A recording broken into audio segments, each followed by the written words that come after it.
nilai dari cos pangkat 4 7,5 derajat dikurang sin pangkat 4 7,5 derajat sama dengan berapa? Cos pangkat 4 itu kita bisa buat menjadi cos kuadrat 7,5 derajat kuadrat ya. Ini jadi sama aja pangkat 4 dikurang sinnya sin kuadrat dari 7,5 kuadrat. Nah, karena bentuknya adalah A kuadrat min B kuadrat, kita bisa buka menjadi A min B dikali A plus B. Nah, jadinya cos kuadrat 7,5 dikurang sin kuadrat 7,5 dikali dengan cos 7,5 kuadrat ditambah sin 7,5 kuadrat. Untuk nilai ini ada rumus. Kalau misalkan kita ingat ya, rumus dari cos 2x itu salah satunya ada rumus cos kuadrat x dikurang sin kuadrat x. Nah, berarti ini juga sama, cos kuadrat 7,5 dikurang sin kuadrat 7,5 itu sama aja nilainya cos dari 2 dikali 7,5. Dan untuk cos kuadrat tambah sin kuadrat itu nilainya adalah 1 ya. Jadi bentuknya itu sama aja dari cos 2 dikali 7,5 yaitu cos 15. Selanjutnya cos dari 15 itu sama dengan cos dari setengah kali 30 ya. Setengah kali 30 itu sama dengan cos 15. Nah, berarti kita bisa menggunakan rumus dari cos setengah A yaitu plus minus akar 1 ditambah cos A per 2.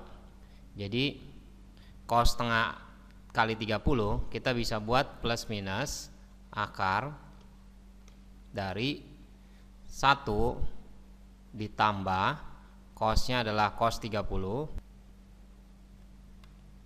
dibagi dengan 2.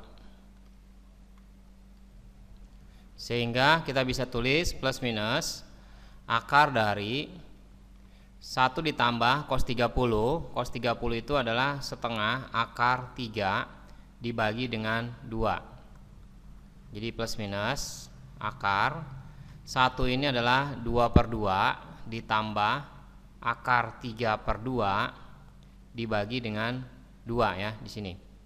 Nah, jadinya plus minus akar 2 ditambah akar 3 per 2 dibagi 2. Dibagi 2 berarti dikali 1/2. Sama dengan plus minus akar 2 ditambah akar 3 pernya adalah per 4 ya, 2 kali 2. Dan akar dari per 4 ini bisa kita keluarkan menjadi setengah akar dari 2 ditambah akar 3. Nah, untuk menyelesaikan ini seperti di pelajaran pertama kali.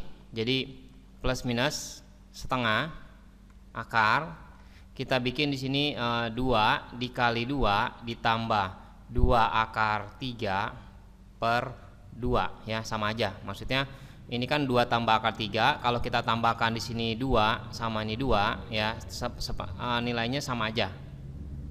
Karena kalau kita buka kan berarti 2 dikali 2 per 2 ditambah 2 akar 3 per 2. Ini kalau kita coret hasilnya 2 ditambah akar 3 ya, nilainya sama. Nah, sama dengan plus minus setengah dikali 1/4 dari akar 2 akar dari 4 ditambah 2 akar 3 ya. Jadi di sini per akar 2 ya. Di sini akar 2 ini berarti kita keluarkan jadi 1/4 akar 2. Nah, jadi plus minus 1/2 akar 2 dikali, untuk bentuk yang ini misalnya kita buat di sini ada akar dari bentuk A ditambah B ditambah 2 akar AB, hasilnya yaitu akar A ditambah akar B. Ingat ya, ini pelajaran yang pertama kali matematikanya ya. Dan di sini ada 3. Nah, perkalian berapa yang 3? Yaitu 3 dan 1 ya, 3 dikali 1. Dan apabila kita jumlahkan hasilnya menjadi 4. Jadi sesuai dengan rumus ini, kalau kita kalikan hasilnya mesti sama kalau dijumlahkan gitu ya. Maksudnya Yang di sini kan A kali B, berarti kan di sini 3 kali 1 artinya 3. Tapi kalau kita jumlahkan hasilnya yang di depan 4. Nah, berarti hasilnya adalah akar A ditambah akar B. Jadi akar 3 ditambah akar 1. Nah, berarti plus minus 1/2 akar 2. Ini kita rasionalkan, berarti kan dikali akar 2 per akar 2. Akar 3 ditambah akar 1 itu adalah 1. Jadi plus minus akar 2 kali akar 2 2, dikali 2 jadi 1/4 akar 2 dikali akar 3 ditambah 1. Nah, kalau kita mau masukkan, ini tergantung maunya gimana. Kalau kita masukkan berarti akar 2 dikali akar 3 jadi akar 6, dan akar 2 dikalikan dengan 1 berarti akar 2. Tanda plus minus ini tergantung kuadrannya, karena di sini cos bisa bernilai positif sama negatif. Di soal tergantung, apabila dia termasuk kuadran 2 berarti dia cosnya harus dipakai minus ya. Atau kalau dia di kuadran 1 berarti kita memakai plus untuk kosinusnya. Jadi itu tergantung soal, dan karena di soal ini tidak dikasih tahu, jadi kita menulisnya plus minus.